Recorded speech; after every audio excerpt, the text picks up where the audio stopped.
नमस्कार मित्रांनो, आपण हवामानाच्या ह्या माहितीच्या चॅनलमध्ये आपलं सर्वांचं स्वागत आहे.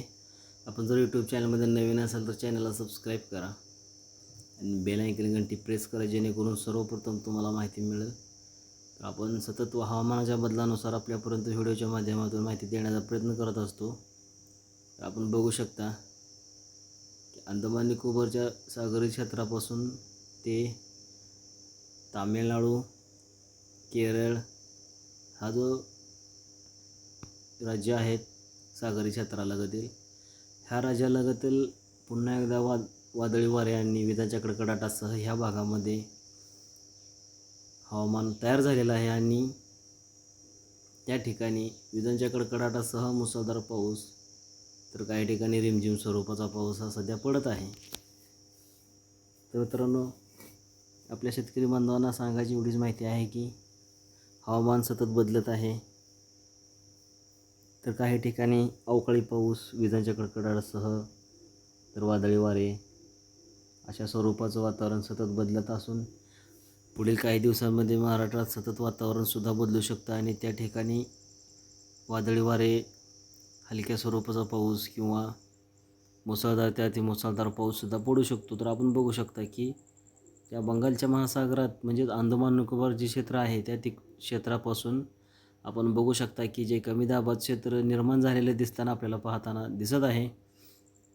तर ते क्षेत्र तामिळनाडू आणि केरळच्या भागाकडे येताना पाहायला मिळत आहे. तर तसंच पुढे कर्नाटक राज्याच्या दिशेने सुद्धा सरकताना आपल्याला पाहायला मिळत आहे. तर आपण बघू शकतो की मालदीवच्या महासागरात म्हणजेच अरबी समुद्रालगतील काही क्षेत्र आणि मालदीव समुद्रातील काही क्षेत्र या भागामध्ये सतत सर्कल तयार होत असून त्याचा जो प्रवास आहे तो महाराष्ट्राच्या कडेने म्हणजेच तामिळनाडू आणि केरळचा जो भाग आहे तो व्यापून महाराष्ट्राच्या कडेने हा भाग जाताना दिसत आहे. तर महाराष्ट्रात सुद्धा काही ठिकाणी वादळी वारे किंवा विजांच्या कडकडाटासह पुढील काही दिवसांमध्ये स्थिती निर्माण होऊ शकते आणि त्यासाठी आपण आपल्या चॅनलला सबस्क्राईब करणं गरजेचं आहे, जेणेकरून हवामानाची माहिती आपल्याला मिळेल. तर आपण बघू शकता की बेंगलुरू, चेन्नई लगतील जो भाग आहे त्या भागातून आपल्याला जे ढग आहेत पावसांचे किंवा वादळाचे ते तामिळनाडू तसंच कर्नाटक, केरळचा भाग धरून आपण बघू शकता की हे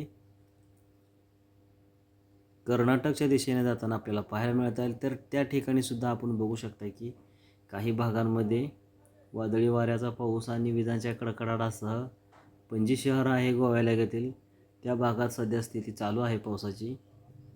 तर पुढील काही दिवसांमध्ये आपण बघू शकता की कर्नाटक आणि गोव्यालगतील जो भाग आहे तर त्या भागामध्ये सुद्धा वातावरण तयार झालेलं आहे आणि त्या ठिकाणी विजांच्या कडकडाटासह वादळी वारे आणि पावसाची परिस्थिती निर्माण झालेली आहे. तर महाराष्ट्र राज्यालगतील सोलापूर, सातारा, कोल्हापूर हा काही भाग आहे. तर त्या भागामध्ये सुद्धा काही ठिकाणी हलक्या स्वरूपाचा किंवा विजांच्या कडकडाटासह मुसळधार स्वरूपाचा सुद्धा पाऊस पडू शकतो. तर मित्रांनो, आपण बघू शकता की हैदराबादचा काही भाग आहे, सोलापूरचा काही भाग, कोल्हापूर, सातारा हा काही भाग आहे. तर त्या भागामध्ये सुद्धा काही ठिकाणी विजांच्या कडकडाटासह वादळी वाऱ्याचा पाऊस होऊ शकतो.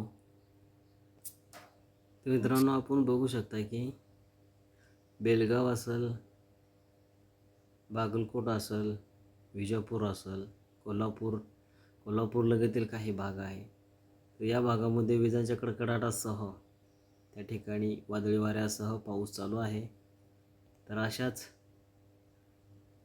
माहितीसाठी आपण आपल्या यूट्यूब चॅनलच्या माध्यमातून आपल्यापर्यंत माहिती देण्याचा प्रयत्न करत असतो. तर पुढील काही दिवसांमध्ये हे वातावरण बदलू शकतं आणि महाराष्ट्रात सुद्धा काही ठिकाणी वादळी वाऱ्यासह हलक्या स्वरूपाचा पाऊस हा होऊ शकतो. हवामान विभागाच्या माहितीनुसार आपण बघू शकता की जे सतत कमी दाबाचं क्षेत्र निर्माण होत आहे आणि हवामानात सतत बदल होत आहे, तर त्यानुसार आपण आपल्या व्हिडिओच्या माध्यमातून आपल्यापर्यंत माहिती देण्याचा प्रयत्न करत आहोत. तर त्यासाठी आपण नक्की सबस्क्राईब करा. तर धन्यवाद मित्रांनो, आपला दिवस शुभ असो.